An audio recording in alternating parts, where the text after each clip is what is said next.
ஆவிக்குள்ளே ஆண்டவரும் இரட்சகருமாகிய மீட்பரின் கிறிஸ்துவின் நாமத்தில் உங்களை வாழ்த்துகிறேன். உங்களோடு இப்படிப்பட்ட வாய்ப்பை தந்தமைக்க ஆண்டவருக்கும் இந்த ஸ்தல போதகர் அருமையான அன்பு வாலிபர் தம்பிக்கும் மற்ற திருச்சபையின் மக்களாய் உங்கள் யாவரையும் நான் உள்ளத்தின் ஆழத்திலிருந்து என்னுடைய புத்தாண்டு வாழ்த்துக்களை தெரிவித்துக் கொள்கிறேன். நாம் முன் அருகில் இருக்கவங்களுக்கு ஆண்டவர் இதுவரை நமக்கு எத்தனை நாளை முடிச்சிருக்கார்? புதிய வருஷத்தில் புதிய மாதத்தில் 13 நாளை முடிச்சிருக்கிறார். 14 இன்னைக்கு 14 தானே, 14 2வது வாரத்தின் முதல் நாளை கண்டுபிடிக்க நமக்கு கிருபை செய்திருக்கிறார். ஒருவேளை நாம் ஏக்கத்தோடு கவலையோடு தகப்பனே இந்த வருஷத்தில் எனக்கு கிடைக்கப்பட்ட வாக்குத்தத்தம் என்னென்னா, பயப்படாதே, நான் உன்னோடு இருந்து உன் சந்ததியை பெருகச் செய்வேன் என்று ஆதியாம் 26-24 என்னோடு பேசினார். அந்த அடிப்படையில் தான் அந்த திருச்சபைக்கு அந்த வாக்குத்தத்தத்தை கொடுத்துட்டு அதன் மூலம் நான் உங்களுக்கு ஒரு மெசேஜும் கொடுத்தேன். ப்ரிப்பேர்டு எல்லாமே பேசினேன். என்னென்னா, பயப்பட, do not afraid, I am with you, நான் உன்னோடு இருக்கிறேன், நான் என்னோடு இருக்கிறேன் மட்டுமல்ல உன் சந்ததியை நான் பெருக பண்ணுவேன். ஆதியாகமம் 26ஆம் அதிகாரம் 24ஆம் வசனம். நான் உன்னோடு இருந்து உன் சந்ததியை பெருக பண்ணுவேன்னா நீ உலகத்திற்கு ஒளியாய் மாற வேண்டும். அது வாக்கு தத்துவம், அது ப்ராமிஸ் வேர்டு. கீழ்ப்படிய அவருக்கு உபே பண்ணுறதுக்காக கொடுக்கப்பட்டது. மத்தேயு 5ஆம் அதிகாரம் 14ஆம் வசனம். நீ உலகத்திற்கு ஒளியாய் மாறுன்னு எனக்கு வாக்கு தத்துவத்தை கொடுத்தாரு. கடந்த ஞாயிற்றுக்கிழமை நான் வாசிக்கிறப்போ எனக்கு கொஞ்சம் வித்தியாசமான வார்த்தை, நீ சூனியத்திலும் சூனியமாக இருக்கிறாய், நீ உன்னுடைய செயல் ஒன்றும் உனக்கு வெறுமையிலும் வெறுமையாக இருக்கிறது, உன்னோடு இருக்கிறவன் ஒருத்தரும் உருப்படுறதில்லைன்ட்டார். போன வாரம் ஞாயிற்றுக்கிழமை காலையில் எழுந்து 5 மணிக்கு எழுந்திருக்கணும்.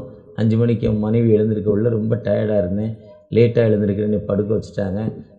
6 மணிக்கு ரொம்ப வேகமாக எழுந்து ஒரு சர்ச்சுக்கு கொடுன்னு 7 மணி சர்வீஸ்க்கு ஓடுறேன்.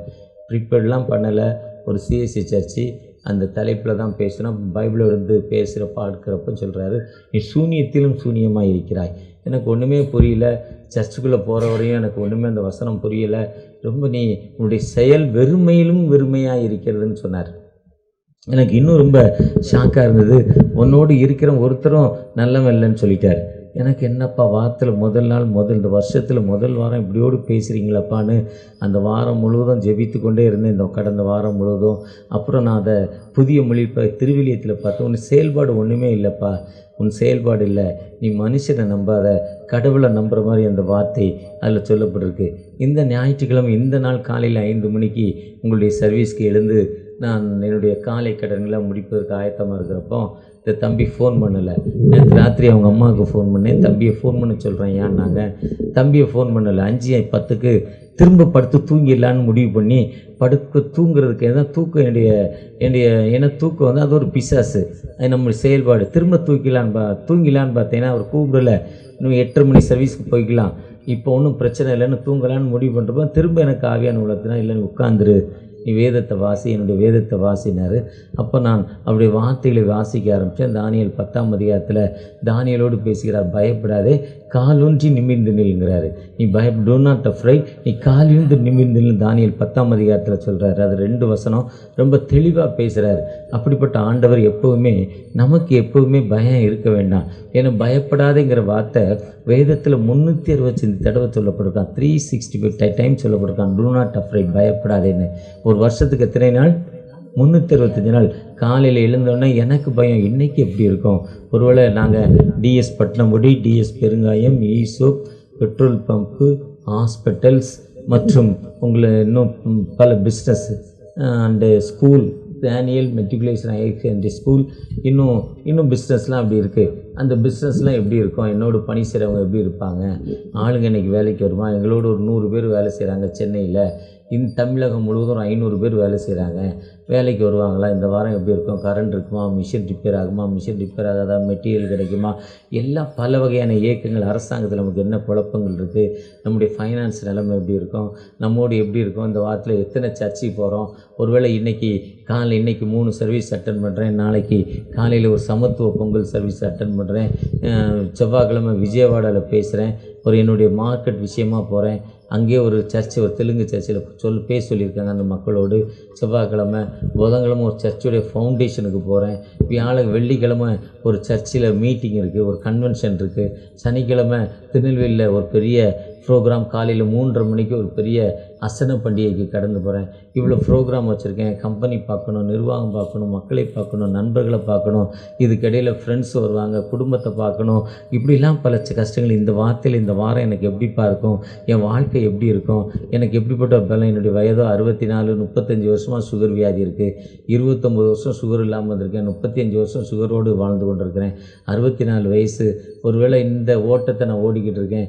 என்னால் முடியுமா, முடியாதா, என் வாழ்க்கை இன்னையோடு முடிஞ்சிருமா, இந்த வாரத்தில் முடிஞ்சிருமா, இன்னும் எத்தனை நாள் இருக்க போகிறேன், என்னுடைய பிரச்சனைகள் என்ன, இதெல்லாம் ஒரு மனுஷனுக்கு வாரத்தின் முதல் நாள் இதெல்லாம் ஏக்கம். எப்படி மரியாள் காலையில் இயேசுவை பார்க்க போகிறாங்க, இயேசுவை மரித்த இயேசுடைய உடலை பார்க்க போகிறாங்க, பாடியை பார்க்க போகிறாங்க. ஹாஸ்பிட்டல்லேருந்து பாடி வந்து அந்த பாடியை பார்க்க போகிறாங்கிறாங்களே, அந்த பாடியை தான் மரியாள் பார்க்க போகிறாங்க. மரியாள் பார்க்க போகிறப்ப அந்த பாடியை பார்க்க போகிறப்ப அவங்களுக்கு ஒரு கவலை.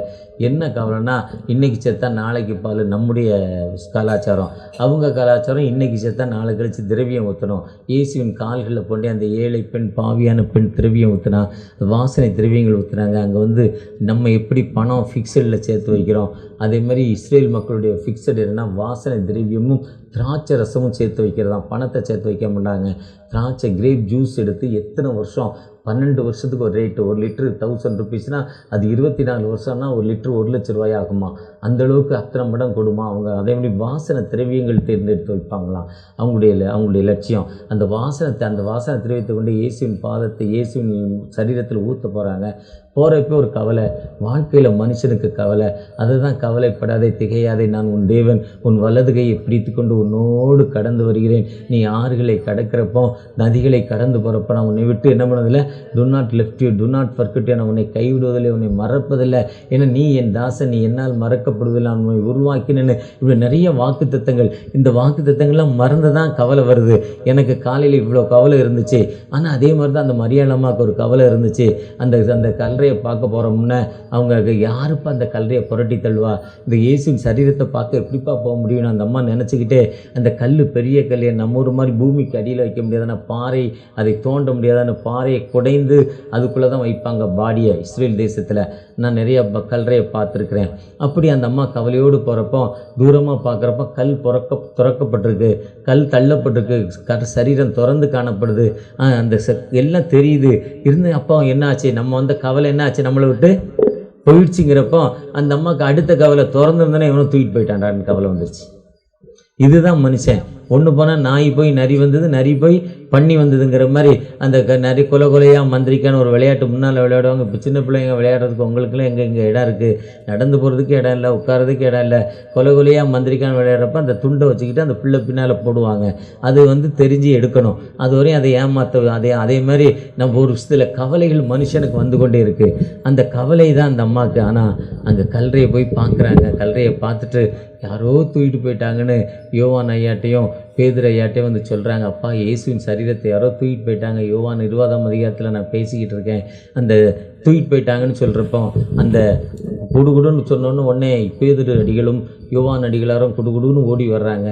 ஓடி வந்து கல்றையை பார்க்குறாங்க. ஆமாம், முதல்ல யோவான் வந்துட்டார், சின்ன உடம்பு யோவான். பேதுரடிகள் இவரை மாதிரி கொஞ்சம் பெரிய உடம்பு, அவரால் நடக்க முடியல. என்னைய மாதிரி சின்ன உடம்பு யோவான். பார்த்தாரு உள்ளே போல். பேதுரடிகள் கல்றைக்குள்ளே போய், ஆமாம் இயேசுவை யாரோ தூக்கிட்டு போயிட்டாங்கப்பா. இல்லை, இயேசு தொலைஞ்சு போனார், அவ்வளோதான், முடிஞ்சு போச்சு அவர் ஆட்டம். அவரை நம்பி வந்து எல்லாம் வீணாக போச்சுன்னு 2 பேரும் திரும்பி போயிட்டு தான் பேதுரடிகள் அங்கே இருக்க மக்களை பார்த்து சொல்கிறார், நான் மீன் பிடிக்க போகிறேன்ப்பா, நீங்களும் வர்றீங்களா? ஒருவேளை நம்ம இயேசுவை நம்பி வர்றோம், வயிறுவலின்னு வர்றோம், தலைவலின்னு வர்றோம், கஷ்டம்னு வர்றோம், வேதனைன்னு வர்றோம். ஒரு பாஸ்டரை பார்க்குறோம், பாஸ்டர் இயேசு நாமத்தில் ஜெபம் பண்ணுறாரு. அவர் ஜெபம் பண்ணுறப்ப விடுதலை கிடைக்குது. அந்த விடுதலை கிடச்சி சர்ச்சைக்கு வரோம். சர்ச்சைக்கு வந்தோன்னா இயேசு உங்களுக்கு அற்புதம் செய்கிறார், சுகம் அளிக்கிறார்னு சர்ச்சைக்குள்ளே வந்த பிறகு இயேசு உடனே நமக்கு வீடு தரல, நல்ல கணவர் தரல, சர்ச்சைக்கு போகிறதில் புருஷன் அடிக்கிறாரு, சர்ச்சைக்கு போனதில் நல்ல புருஷன் கிடைக்கல, நல்ல வேலை கிடைக்கல, நீ கிறிஸ்தவனில் ஆகிட்டோம்னு சமூகம் இருக்குதுன்னு உடனே நம்ம மனமாற்றம் அடைந்து என்ன பண்ணுறோம், பின்னால் போகிறோம். வந்த ஸ்பீடு என்ன ஆகுது, குறைஞ்சி போகுது. ஆனால் ஆண்டவர் வந்து எப்பவுமே ஆண்டோட சன்னிதானத்தில் காத்திருந்து ஜெபம் பண்ணணும். ஏசாயா 40:30 சொல்கிறது, கர்த்தருக்கு காத்திருக்கிறவர்கள் புதுன் பலன் அடைந்து கழுகளைப் போல பலனடைந்து பரப்பார்கள். கர்த்தருக்கு காத்துக்கள் அவர் பாக்கியவான்கள். ஆண்டவர் சன்னிதானத்தில் காத்திருந்து ஜெபிக்கிறப்போ எவ்வளவு ஒரு குழந்தை கல்யாணம் பண்ணி 10 மாதம் கழிச்சதாங்க குழந்தை பிறக்கணும். அந்த குழந்தை 7வது மாதத்தில் பிறந்துச்சுன்னா அது இன்புட்டில் வைக்கணும். அது குழந்தையே பார்க்க முடியாது. அந்த குழந்தை 10 மாதங்கள் தாயின் வயிற்றில் சரியான வளர்ச்சிக்குள்ளே கடந்து போகணும். அப்போ தான் அந்த குழந்தைக்கு நல்ல ஹெல்த்தி, நல்ல ஆரோக்கியம் எல்லா நிலையில் இருக்கும். முன்னால் பிறக்கக்கூடாதுங்க. அதே தான் ஆண்டவர் அதிதின் காலத்தில் நமக்கு நேர்த்தியாய் செய்திருக்கிறார். நமக்கு என்ன வேணுமோ அதை நமக்கு கொடுத்து நமக்கு எல்லா நிலையிலும் விடுதலை கொடுக்க ஒரு ஜீவனுள்ள ஆண்டவர் நம்மோடு கடந்து வந்திருக்கிறார். ஒருவேளை நம்ம கர்த்தருக்கு காத்திருக்கிறப்ப அந்த அம்மா என்ன பண்ணல, கர்த்தருக்கு காத்திருக்கல, ஐயோ தூக்கிட்டு போயிட்டாங்கன்னு. ஆனால் பேதுரடிகள் மாதிரி, யோவான் அடிகள் மாதிரி திரும்பி போல அந்த அம்மா காத்திருக்காங்க, வெயிட் பண்ணுறாங்க, கல்லறையிலே அழுகிறாங்க. ஐயா எனக்கு 7 பிசாசுகளை துரத்திட்டார் ஐயா. நாமளும் எவ்வளவோ அற்புதங்கள் வாங்கியிருக்கோம், அடையாளங்கள் வாங்கியிருக்கோம். ஆண்டோடைய சன்னிதானத்தில் தகப்பனே நான் இங்கே வருமுன்னா இப்படிலாம் இருந்தேன்ப்பா, இவ்வளோ மோசமான நிலைமையில் இருந்தேன், என் லைஃப் இவ்வளோ மோசமாக இருந்துச்சு. ஆனால் அந்த ஒளி உள்ள வாழ்க்கைக்கு வந்தபடி எவ்வளோ அழகாக காலையில் குளித்து, எவ்வளோ அழகாக வெள்ளைச்சட்டை போட்டு, வெள்ளைச்சேலை கட்டி, வெள்ளட்டு போட்டு, காலையில் இவ்வளோ அழகாக பல்லு விளக்கி, முகத்தில் பவுட்ரு போட்டு, செண்டு போட்டு வந்திருக்கிறோம். இங்கே வருமுன்னு என்றைக்காவது ஞாயிற்றுக்கிழமை அதை செஞ்சுருக்கிறோமா? ஆனால் ஆண்டவர் எவ்வளோ அழகாக நம்மளை பிரைட்டாக ஆக்கியிருக்கிறாருங்க. வாழ்க்கையை எனக்கு எவ்வளோ பிரைட்டாக ஆக்கியிருக்கிறாருங்க. என் வாழ்க்கையை நான் எவ்வளோ சம்பாரித்து கொடுத்தேன். ஆனால் வாழ்க்கையில் அமைதி இல்லை, சண்டை, போதாதுன்னு சொல்லிக்கொண்டே இருந்தா. ஆனால் இன்றைக்கி வர்ற வருமானத்தை நான் கொடுக்குறப்ப என் மனைவி எவ்வளோ அன்போடு ஏற்றுக்கொண்டு எவ்வளவு நேசிக்கிறா. எனக்கு ஒரு சமாதானம், ஒரு அமைதியை கொடுத்துருக்கீங்களே. அந்த அமைதியை கொடுத்து, அந்த அமைதியை நினைத்து ஆண்டோடைய சன்னிதானத்தில் நம்ம காத்திருந்து ஜெபிக்கிறோமா? அந்த அம்மா அப்படித்தான் ஜெபிச்சாங்க. என்ன ஜெபிச்சாங்க? 7 பிசாசு என்னை திறத்துறீங்கப்பா. நான் எவ்வளோ மோசமான 7 பிசாசுனா எப்படி இருந்திருக்கும்? ஒருவேளை ஒரு சில நேரத்தில் ஆடை இல்லாமல் நடந்திருக்கும், ஒரு சில நேரத்தில் கல்லுகளால் தன் காயங்களை, தன் உடம்பை காயப்படுத்திருக்கும் லேகியனை போல. அப்படிப்பட்ட நிலைமையில் லேகியனுடைய மார்க் 5ஆம் அதிகாரத்தில் லேகியனை படிக்கிறப்போ ஆடைகள் தரித்தவனாய், புத்தி தெளிந்தவனாய் இயேசுவின் பாதத்தில் இருந்தான்னு மார்க் 5:19 சொல்றாரு. இந்த அம்மாவும் அப்படித்தான் இருந்திருக்கணும். ஆனால் இன்னைக்கு எவ்வளோ வாழ்வு தந்துருங்க. உங்களை யாரோ தூக்கிட்டு போயிட்டாங்களே, செத்து போன இயேசுவை யாரோ ஆனால் அந்த அம்மா உயிரோடு இயேசு வந்த உடனே கூட பார்த்துருக்கலாம்.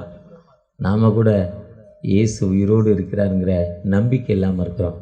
நம்ம இயேசுவை ஏற்றுக்கொண்டோன்னே இயேசுடைய படத்தை வச்சு, இயேசுடைய படத்துக்கு ஒரு மாலையை போட்டு, ஒரு ஊதுவத்தியை கொளுத்தி, ஒரு கற்பூரத்தை ஏற்றி, இயேசு அந்த படத்தில் இருக்கிற நம்பிக்கையில் போயிடுறோம்.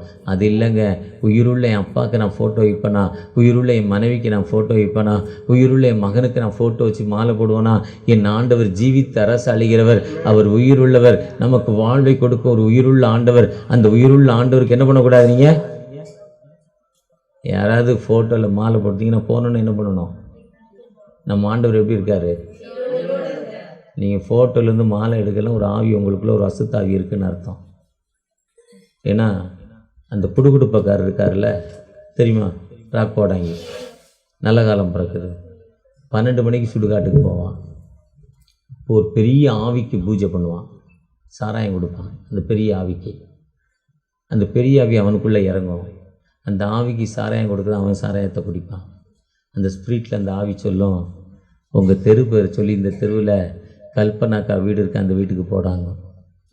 கல்பனாக்கா வீட்டில் அப்பா படத்தை வச்சு ஒரு மாலையை போட்டு ஒரு ஊதியத்தை கொடுத்தி, அப்பா என் வீட்டுக்காரன் அடிக்கிறான், என் பிள்ளை என் கூட இல்லை, இந்த தொல்லை அந்த தொல்லைன்னு சொல்கிறேன்ல, அந்த நீங்கள் மாலை போட்டு ஊதுவத்தி கொடுத்து அந்த பிள்ளை இருக்க ஆவி ரிசீவ் பண்ணுதான். நீங்கள் சொல்கிறத ரிசீவ் பண்ணிவிட்டு இந்த ராக்கோடாங்கி வர்றப்போ அவனுக்கு சொல்லுதான். அப்போ நம்ம என்ன பண்ணக்கூடாது? மாலை, ஊதுவத்தி, கற்பூரம், மெழுகுவத்தி, ஊட்ட கூட வைக்கலாம். ஆனால் இயேசுடைய படம் வேதத்தில் இப்படி தான் இயேசு இருப்பான்னு எங்கேயுமே சொல்லலை. தமது சாயலாக மனிதனை உருவாக்கினார், அவ்வளோதான். நம் மாடலில் ஆண்டவர் இருக்கிறார். என் கலரில், என் கருப்பு கலரில் ஆண்டவர் இருக்கிறாரு. இந்த பாப்பாவுடைய வெள்ளை கலரில் ஆண்டவர் இருக்கிறாரு. அவர் சாயலில் ஆண்டவர் உருவாக்கினார். அந்த அம்மா மரித்த இயேசுவை தேடினாங்க. ஆனால் காத்திருக்கிறப்போ அந்த அம்மா விடாப்பிடியாக காத்திருந்ததால் அங்கே இயேசு அந்த அம்மாவை தொட்டு மரியாளே என்ன கூப்பிட்றாங்க. அப்போ தான் சொல்கிறான், பிரபினி நான் உயிரோடு எழுந்துட்டேன்ப்பா. நான் ஆராதிக்கும் ஆண்டவர் எப்படி இருக்கிறாரு? உயிரோடு இருக்கும் ஆண்டவர். அவர் ஜீவனுள்ள ஆண்டவர், பேசுகிற ஆண்டவர், என் விண்ணப்பத்தை கேட்கிறவர், எனக்கு விடுதலை கொடுக்க ஆண்டவர். செகண்ட் வேர்ல்டு வாரில் ஒரு அம்மாவும் ஒரு அப்பாவும் ஒரு பொண்ணும் தன்னுடைய கிராமத்திலிருந்து தன்னை காப்பாற்றி கொள்வதற்காக கடந்து போனாங்களாம். இருட்டு, ஜப்பானும் அமெரிக்காவும் சண்டை போட்டுக்கிட்டு இருக்காங்க. துப்பாக்கியோடைய வெளிச்சம் தான் லைட் தெரியுது. துப்பாக்கி அடிக்கிறப்போ டப் டப்புன்னு அடிக்கிறப்போ அந்த வெளிச்சம் ரெட் கலரில் தெரியுது. மற்றபடி முன் இருட்டு. எங்கே பார்த்தாலும் குழி, பள்ளங்கள், மேடுகள், குண்டுகள் அடிபட்டு, இன்னும் சிப்பாய்கள் பதுங்கி கொள்வதற்காக அங்கங்கே குழி தோண்டி வச்சுருக்காங்க. அங்கங்கே குழி தோண்டி வச்சுருக்காங்க. சிப்பாய்கள் ஒளிந்து கொள்ளு தங்களை பாதுகாத்து கொள்ள. அந்த குழியில் விழாதபடி மகளை கூட்டிக்கிட்டே போகிறார். அப்பா அவா சொல்கிறா, மகா சொல்கிறாப்பா, டாடி டு நாட் லெஃப்ட், என்னை விட்டு போகாதீங்கப்பா, ப்ளீஸ் பிக்கப் மீ, என்னை பிடித்து கொள்ளுங்கப்பா, என்னை கூட்டிக்கிட்டே போங்கப்பாங்கிறாரு. துப்பாக்கி சத்தங்கள், திடீர்னு ஒன்றா பிரிய வேண்டிய நிலைமை, திரும்ப கையை பிடிக்க வேண்டிய நிலைமை. திடீர்னு அப்படி 2 பேரும் பிரிஞ்சிடுறாங்க. அப்படி பிரிஞ்சு போகிறப்போ திடீர்னு பிரிஞ்சிடுறாங்க. மகா அப்பாவை தேடுறா. அப்பா, where are you my daddy, please where are you my daddy, daddy என்னை பாருங்க டாடி, என்னை பாருங்க டாடி. அந்த பிள்ளை அழுகுது. அப்பா சொல்கிறார், இங்கே தாம்மா இருக்கேன், இந்த பள்ளத்தில் இருக்கேம்மா, இங்கே தாம்மா இருக்கேன். இல்லை டாடி, எனக்கு நீங்கள் தெரியல, இருட்டு டாடி, என் கண்கள் மறைக்கப்பட்டிருக்கு, நீங்கள் எங்கே இருக்கீங்க, உங்கள் சத்தம் மட்டும் வருது, உங்களை நான் பார்க்கல, எனக்கு பயமாக இருக்குன்னு அந்த மகள் அழுகிறா. அப்பா சொல்கிறார், நீ அங்கேருந்து அப்படி நேரே கீழே குதி, அவனை பிடிச்சிக்கிறேன். டாடி எனக்கு பயமாக இருக்கு, நீ குதிமா, நான் அவனை பார்த்துக்கிறேன். டாடி முடியாது, பயமாக இருக்கு. இல்லை, நீங்கள் குதிங்கப்பா. அந்த பெண் அப்பாவின் சத்தத்துக்கு கீழ்ப்படித்து உபே பண்ணி கீழே குதிக்கிறாங்க. அவர் அப்படியே மகளை பிடித்து கொள்கிறார். ஒருவேளை அப்படித்தான் நம்ம ஆண்டவர் ஒவ்வொரு நாளும் நம்மை பாதுகாத்திருக்கிறார். 2024 எவ்வளோ மக்கள் விபத்தில் இறந்துட்டாங்க. அன்பு சகோதரி சொன்னாங்க, எங்கள் கணவர் இறந்துட்டாருன்னு சொன்னாங்க, ஆண்டவர் பாதுகாத்தார், இறந்துட்டாருன்னு சொன்னாங்க. எத்தனையோ நம்ம வேதனை துன்பங்களில் இருக்கிறோம். வேதனை துன்பங்களில் இருக்கிற நமக்கு ஆண்டவர் இதுவரை நம்மை பாதுகாத்து எல்லா நிலையிலும் ஆசீர்வதித்து நமக்கு விடுதலை தருகிற தகப்பனாய் கடந்து வந்திருக்கிறார். அந்த ஆண்டவர் ஒரு காலம் நம்ம என்ன பண்ணுறதில்ல, கைவிட மாட்டார். எல்லா நிலையிலும் நம்மோடு கடந்து வந்து நமக்கு எல்லா நிலையிலும் ஆசீர்வதிக்கிற தகப்பன். என் நாமத்தினால் எவைகளை கேட்டாலும் அவைகளை எனக்கு தருவேன் என்று சொன்ன ஆண்டவர், அந்த ஆண்டவர் எப்பொழுது நம்மை கடந்து வந்து எல்லா நிலையும் உயர்த்தும் ஆண்டவர். இயேசு எந்தன் வாழ்வின் பலனானா, எனக்கு ஆனந்தம். ஆண்டவர் நமக்கு நல்ல பலன். நம்ம எந்த நாளும் காலையில் தகப்பனே, இந்த நாளை எனக்கு தந்திருக்கீங்க நன்றிப்பா, இந்த நாள் எனக்கு தந்திருக்கீங்க நன்றி, எனக்கு இந்த நாள் ஒரு விசேஷித்த ஒரு நாளை எனக்கு தந்திருக்கீங்க, அதுக்கு நன்றி என்று எப்பவுமே காலையில் முடிந்த நாள் அந்த இரவு, இந்த காலையில் நேற்று முழுதும் என்னோடு இருந்தீங்க நன்றி. நம்ம எங்கே போனோம், என்ன செஞ்சோம், ஒவ்வொன்றாக காலையில் எழுந்து பல்லு விளக்கி காஃபியோ டீயோ குடிக்கிறோம், இல்லை தண்ணி குடிக்கிறோம், இல்லை ஒன்றும் குடிக்கல. அந்த டைம்லேருந்து மெமரி கொண்டு வந்து ராத்திரி படுக்க போகணும்னா என்ன சாப்பிட்டோம், என்ன பண்ணோம், ஒவ்வொரு நிலைமையிலையும் நீர் என்னோடு கடந்து வந்தீங்க. ஏன்னா ஒரு மனுஷன் வேசார்படியில் பரோட்டா சாப்பிட்றப்போ செத்து போனார் ஒரு போன வருஷம், தெரியுமா உங்களுக்கு? பேப்பரில் படிச்சிங்க, டிவியில் பார்த்தீங்களா? பரோட்டா ராத்திரி சாப்பிட்றப்போ பரோட்டா போய் அடைச்சி செத்து போனார். அப்போ நம்ம பரோட்டா சாப்பிட்டோம், வேலைக்கு போயிட்டு வர லேட் ஆகிட்டு, வீட்டில் செய்ய நேரம் இல்லை, கடையில் 3 ரூபா கொடுத்தா 5 ரூபா கொடுத்தா 10 ரூபா கொடுத்தா ஒரு புரோட்டா சாப்பிட்டோம். அப்போ நமக்கு ஆண்டவர் எவ்வளோ பலன் தந்திருக்கிறாரு, ஆண்டவர் நமக்கு எவ்வளோ ஜீவனை தந்திருக்கிறாரு. இதெல்லாம் நினச்சி சொல்லணும். சொல்லிவிட்டு இந்த நாள் எனக்கு என்னப்பா சரிங்க, இந்த நாளில் நான் ஓட போகிறேன், என் வேலையை ஆரம்பிக்க போகிறேன், என் பணியை செய்ய போகிறேன், எனக்கு நீங்கள் கூட வாங்க. பஸ்ஸில் போகிறப்போம், ட்ரெயினில் போகிறப்போம், காரில் போகிறப்போம், 2 வீலரில் போகிறப்போம், நடந்து போகிறப்போம், வேலை செய்கிற இடத்துல ஒரு பாதுகாப்பு, வேலை செய்கிற மக்களோடு ஒரு நல்ல உறவு, நான் பேசக்கூடிய வார்த்தைகள் ஒவ்வொன்றில் என்னோடு கடந்து வாங்கன்னு ஒரு ஜெபத்தோடு கடந்து போய் எப்பொழுதும் ஆண்டவருக்கு தோத்திரம் சொல்லிக்கிட்டே இருக்கணும். நன்றி தகப்பனே, இதோ இந்த பணியை செய்கிறேன், நன்றி தகப்பனே, என்னோடு வாங்க தகப்பனே, நன்றி தகப்பனே என்று ஆண்டவருக்கு நன்றி செலுத்திக்கிட்டே இருக்கணும். உங்களால் எப்போ முடியுதோ அப்போல்லாம் ஆண்டவருக்கு நன்றி செலுத்துங்க. என்னை இடைவிடாமல் ஜெபம் பண்ணுங்கள், எப்பொழுதும் சந்தோஷமாக இருங்கள், எல்லாவற்றுக்கும் தோத்திரம் செலுத்துங்கள்.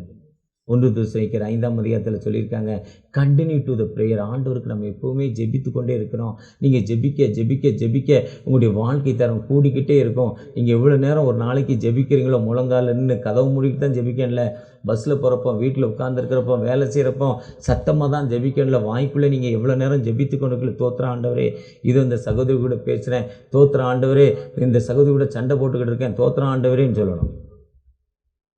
அப்படி சொன்னாலே சண்டை என்ன ஆயிரும்? நின்றும், அமைதி வந்துடும், வாழ்க்கையில் டென்ஷன் மாறிடும். நம்ம எப்போவுமே கடவுளுக்கு நன்றி செலுத்துகிற பிள்ளைகளாய் காணப்படணும். அது மட்டும் இல்லை, எப்போவுமே நம்மை நினைத்து ஆண்டவர்கிட்ட ஒப்பு கொடுக்கணும். சங்கீதம் 19:12 சொல்லுது, தன் பிள்ளைகளை உணர்கிறவன் யார்?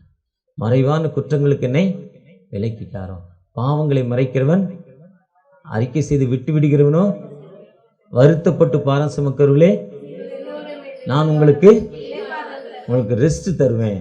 இளைப்பாறுதல், உங்கள் பிரச்சனைகளிலிருந்து, வீணான சிந்தனைகளிலிருந்து விளைப்பாறுதல் தரும் ஆண்டவர். எப்பொழுதுமே நம்மோடு கடந்து வந்து எல்லா நிலையிலும் நமக்கு உதவி செய்யும் ஆண்டவர். எப்பொழுதுமே அவர் நம்மோடு இருக்கிறார். எப்பவுமே நம்ம நினைக்கணும், ஆண்டவர் அன்னை ஜெபம் பண்ணுறப்ப எனக்கு ஏன் இவ்வளோ கஷ்டம், ஏன் இந்த மாதம் வீட்டு வாடகை கொடுக்க முடியல, இந்த மாதம் ஏன் ஃபைனான்ஸ் கட்ட முடியல, இந்த மாதம் இஎம்ஐ கட்ட முடியல. ஃப்ரிட்ஜ் வாங்கிட்டோம் இஎம்ஐயில், ஃப்ரிட்ஜ் வாங்கினாலும் என்ன கூடுது, கரண்ட் பில்லும் கூடிடுச்சு, செலவும் கூடிட்டு, மாதம் மாதம் இஎம்ஐ கட்ட முடியல.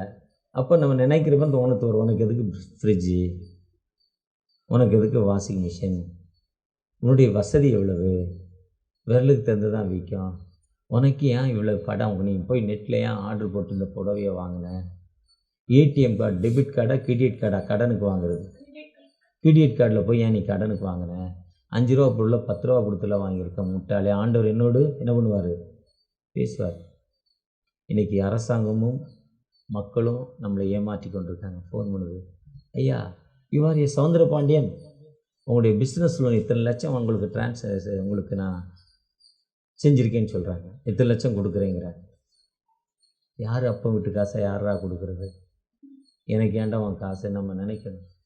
அவன் கொடுக்குறான்னு வாங்கினா என்ன ஆகும், உடனே நம்மளோட டாக்குமெண்ட் கேட்குறான், டாக்குமெண்ட் கேட்டு என்ன பண்ணுறான், ஒன்றும் இல்லாமல் ஆக்கிறான்.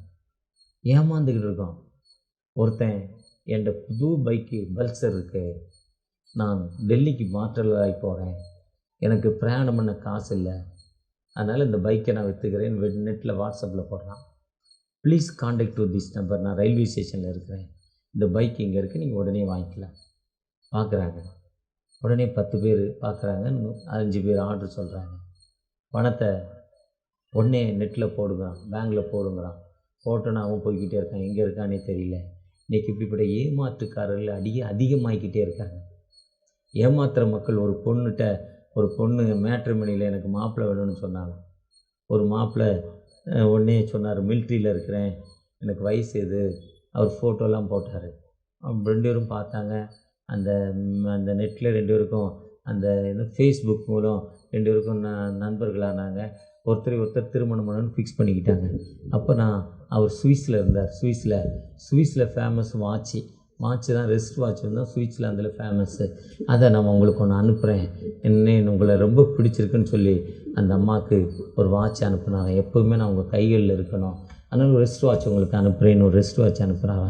இந்த அம்மாவுக்கு ரொம்ப சந்தோஷமாக, கல்யாணத்துக்கு முன்னாலே அவர் நமக்கு அன்பளிப்பு கொடுக்குறாருன்னு இந்த அம்மா அந்த ரெஸ்ட் வாட்சை எதிர்பார்த்துக்கிட்டு இருந்தாங்க. ஒரு 3 நாள் கழிச்சு ஒரு ஃபோன் வந்தது, அம்மா பாம்பே கஸ்டமர்ஸ் ஆஃபீஸ்லேருந்து உங்களுக்கு ஃபோன் பண்ணுறோம், உங்களுக்கு ஒரு பொருள் பேக்கிங் வந்திருக்கு, கிஃப்ட் பேக்கிங், இதுக்கு நீங்கள் ஒரு எக்ஸைஸ் டியூட்டி இவ்வளோ கட்டணுமா, கட்டின உடனே உங்களுக்கு இந்த பொருளை அங்கே ரிலீஸ் பண்ணுவோம்னு சொன்னாங்களாம். ஏற்கனவே அவர் மேலே இந்த அம்மா காதல் கொண்டுருச்சு, அன்பு கொண்டுருச்சு. அந்த அன்பு நிமித்தம் அவர் அனுப்புனது எப்போ கிடைக்குன்னு ஏக்கத்தோடு இருக்குது. உடனே அவங்க கேட்ட எக்ஸைஸ் டியூட்டியை அனுப்புனாங்களாம். எக்ஸைஸ் டியூட்டி போய் வரும்னு பார்த்தா 2 நாள் கழித்து பொருள் வரல. அந்த தொடர்புடைய நம்பருக்கு ஃபோன் பண்ணால், அந்த நம்பர் நீங்கள் தொடர்பு கொள்ளும் நம்பர் தொடர்பு கேள்வி வெளியில் இருக்கிறார், நீங்கள் தொடர்பு கொள்ளும் நம்பர் சுவிட்ச் ஆஃப் செய்யப்பட்டிருக்கு, நீங்கள் தொடர்பு கொள்ளும் நபர் நீங்கள் தொடர்பு கொள்ளும் நிலையில் இல்லை நீ ராங்கானது ஏதோ ஒன்று சொல்லுது. உடனே இவர் இந்த மேட்ரிமோனியில் பார்த்த நண்பருக்கு ஃபோன் பண்ணுறாங்க, அதுவும் சுவிட்ச் ஆஃப் போச்சு. இன்றைக்கி இப்படி தான் வாழ்க்கையில் ப்ராக்டிக்கலாக தினமும் எங்கள் கம்பெனியில் வேலை செய்கிற ஒரு பொண்ணு இவ்வளோ மாதிரியே தான் இருப்பாங்க. வாஷிங் மிஷின் 30,000 ரூபா மிஷினை 15,000 ரூபாய்க்கு தரேன்னொன்னே 15,000 ரூபா உடனே கட்டினா ஏமாற்றிட்டு போயிட்டான்.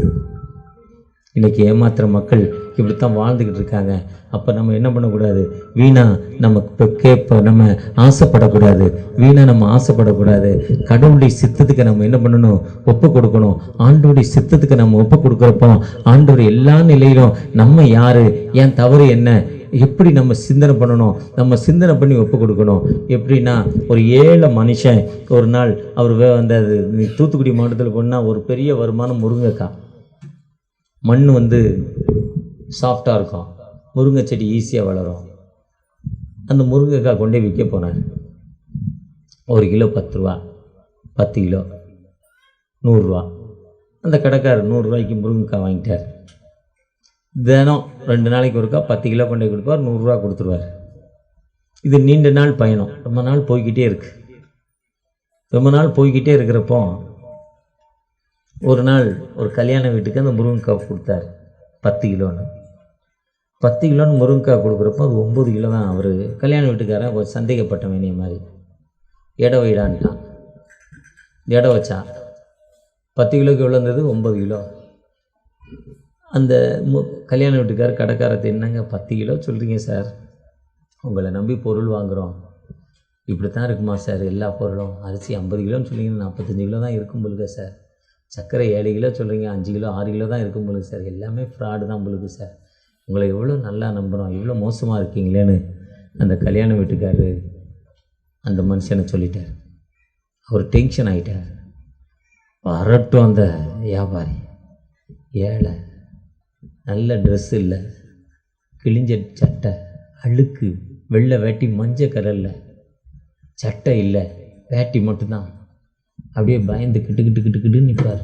ஏழை, 10 கிலோ கொடுத்தா 100 ரூபா, ஒரு வாரத்துக்கு என் குடும்பத்துக்கு போகும் சாமி.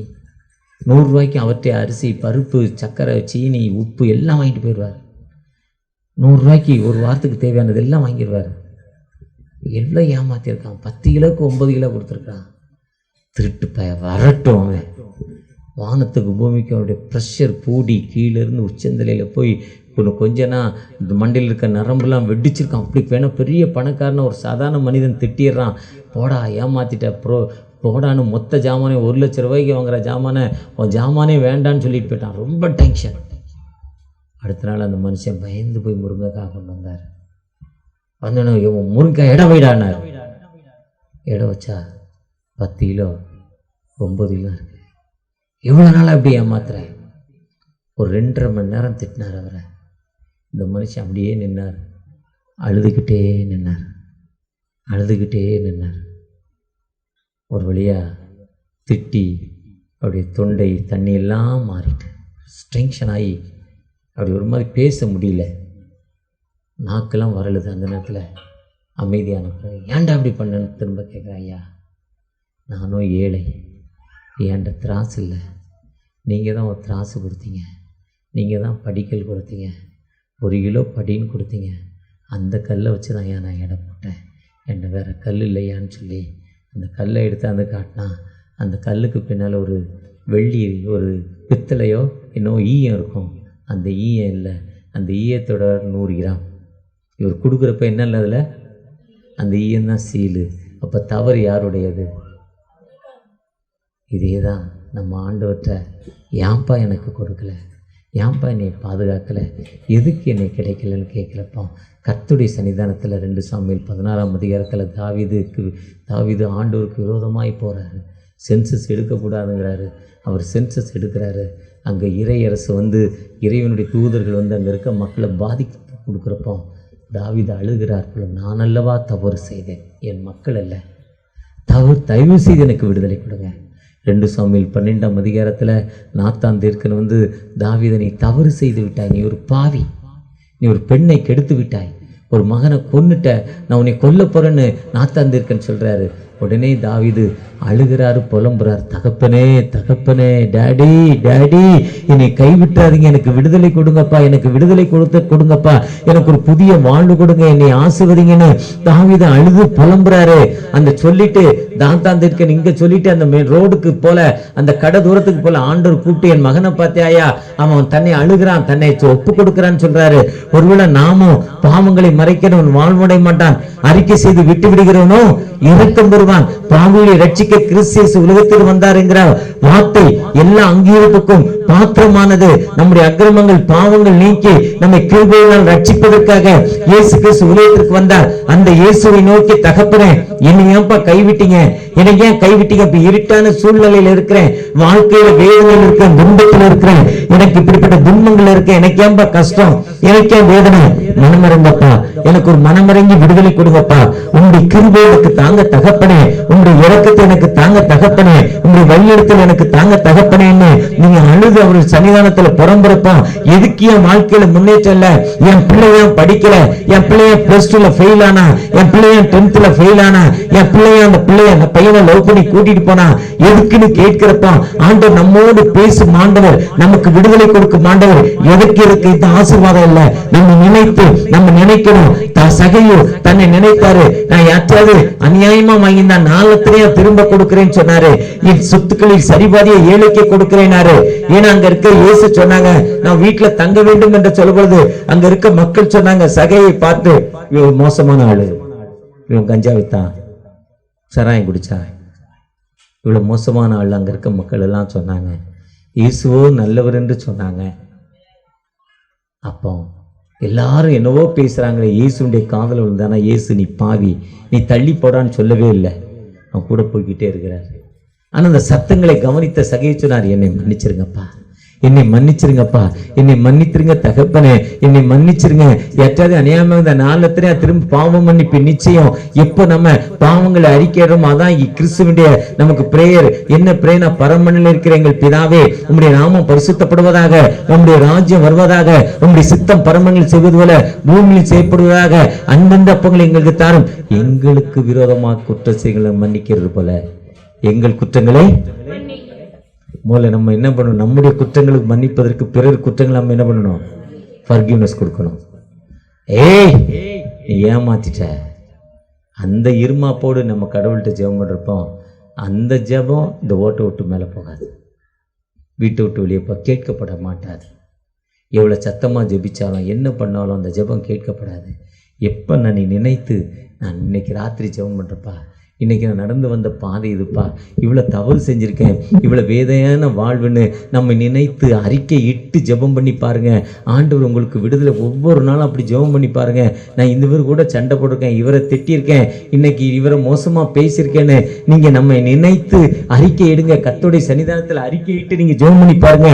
ஆண்டவர் நமக்கு விடுதலை கொடுக்கும் ஆண்டவர், ஜீவனை கொடுக்கும் ஆண்டவர், இன்றே அந்த அற்புதத்தை கொடுக்கும் ஆண்டவர், இன்றே ஒரு விடுதலை கொடுப்பதற்காக நம்மோடு கடந்து வந்திருக்கிறோம். ஒரு உயிருள்ள ஆண்டவர் நம்மோடு கடந்து வந்திருக்கிறார். அவரை நோக்கி பார்த்த முகங்கள் ஒரு காலம் வைக்கப்பட்ட போனதில்லை.